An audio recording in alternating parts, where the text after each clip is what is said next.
মনৰ ব্যায়াম কৰিব লাগে। প্ৰতিটো ভাল কথা ৩ৰ পৰা ৫ বাৰলৈ ভাবিব লাগে যাতে সেইটো বাস্তৱত পৰিণত হয়। এই ব্যায়াম ঈশ্বৰক সাধনা কৰি কৰা হয়।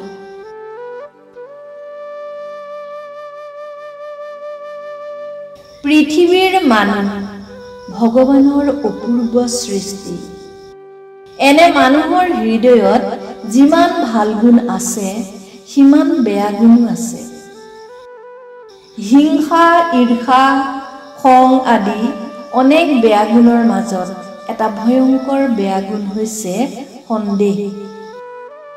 এনে সন্দেহৰ বশৱৰ্তী হৈ ভাঙি যায় সংসাৰ, হেৰাই বন্ধু আপোনজন।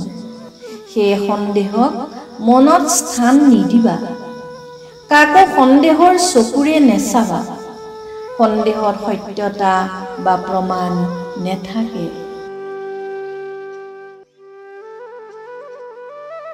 সদায় নিজক ভাল পাবা।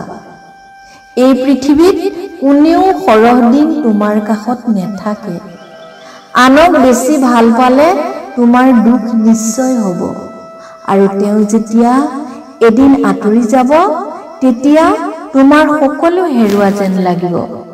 গতিকে নিজকে নিৰোগী, সুখী, কৰ্মপটু, শক্তিশালী ব্যক্তি কৰি তুলিবলৈ প্ৰথমে নিজক বেছি ভাল পাব লাগিব। চন্দ্ৰটোৰ দৰে মানুহৰ জীৱনত একলা দুকলাকৈ বাঢ়ি আহে শক্তি, আৰু একলা দুকলাকৈ কমি আহে শক্তি। জন্তুৰ দৰে মানুহে পুনৰ জন্ম পায় এই পৃথিৱীত। কেৱল সময়ে তাৰ শক্তিৰ বঢ়া টুটা কৰে। এই পৃথিৱীত নিজৰ সকলো কথা ক'ব পৰা নিৰ্ভৰযোগ্য স্থান হ'ল প্ৰথম নিজকে আৰু দ্বিতীয় ভগৱানক। তাৰ ব্যতিক্ৰম হ'লেই হ'ব পাৰে বিপদ বা বিশ্বাসঘাতকতা।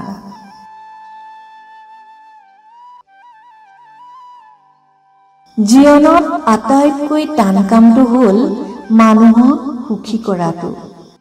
তুমি যিমানেই চেষ্টা নকৰা কিয় মানুহক সুখী কৰিব নোৱাৰা, কাৰণ মানুহে সদায় তোমাৰ দুখটো বিচাৰি ফুৰে আৰু অসন্তুষ্ট হয়। সকলোৰে বুকুত সাহস আছে।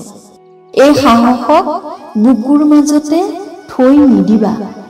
সৰু ল'ৰাক হাতৰ আঙুলিত ধৰি খোজ কঢ়োৱাৰ দৰে সাহসক খোজ কঢ়োৱা। এদিন এই সাহস ডাঙৰ হৈ উঠিব।